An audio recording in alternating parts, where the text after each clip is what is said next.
How's it going, guys? Summertime here in the shop. Hot, sweaty, that guy problems. So we got some pretty iconic rigs in the shop today. We're just gonna walk around and kind of talk to you a little bit about them. So first, we're gonna talk about Stan's LJ. So Stan's Jeep's been in the process for about 2 years now. This Jeep started out as a bone stock LJ, came to us with a little something under the hood we'll show you here in a minute, and a little transmission work.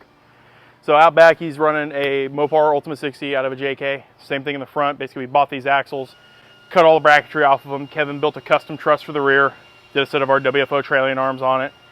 It's got a full belly skid underneath, and Mopar Ultimate 60 in the front. It's running 12-inch 2.5 coilovers front and rear.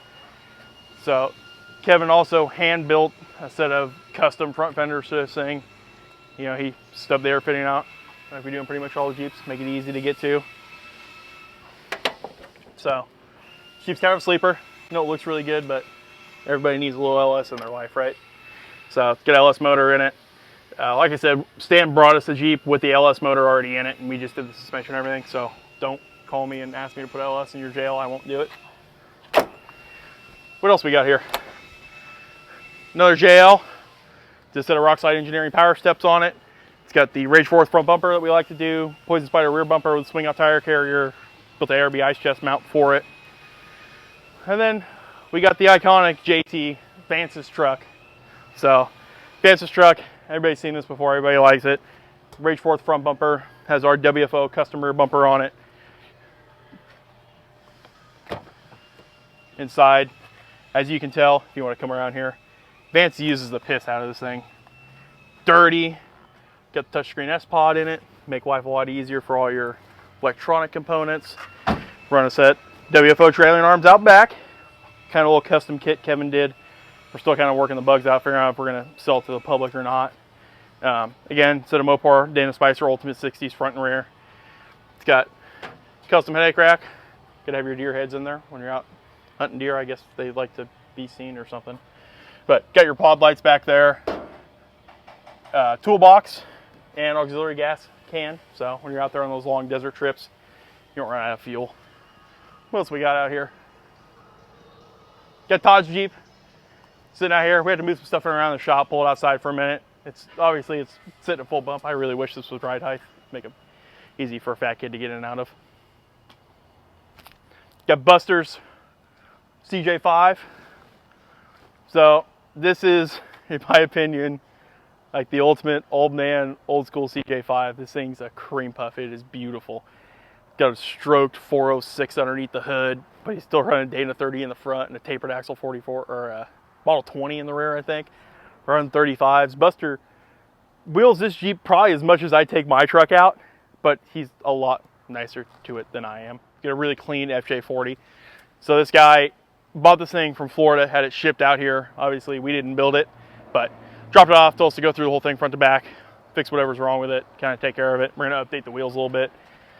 Under the hood, which I haven't even looked under here yet, we'll see if it looks clean or not. Nice little 6-liter action, drive-by-wire. Looks like a pretty good install to me. Had to take this thing out for a little bit, do some hot laps in it. Always got to make sure you latch the hoods. Then you got Trevor's 08 Duramax. This thing's gonna be up for sale pretty soon. If you guys are interested, give us a call, make a screaming deal on it. We got Tom's minivan up there.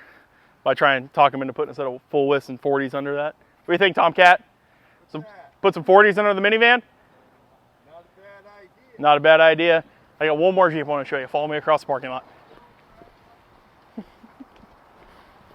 I know I said one more Jeep, but we got to talk about this thing. So this is a 90s era Toyota 4Runner. So we don't do a whole lot of these things, but this guy came in, super nice guy, talked us into a solid axle on the front for him. We're getting ready to cut it apart.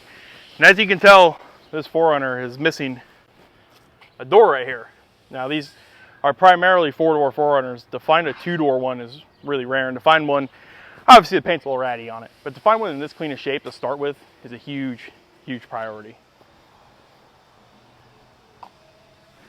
Last but not least, we got George's YJ.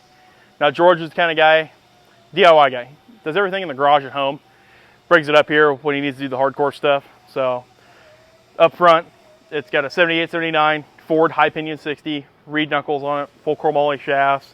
Alan and the diff shop set up all the gears and everything for them. I remember selling George the front bumper.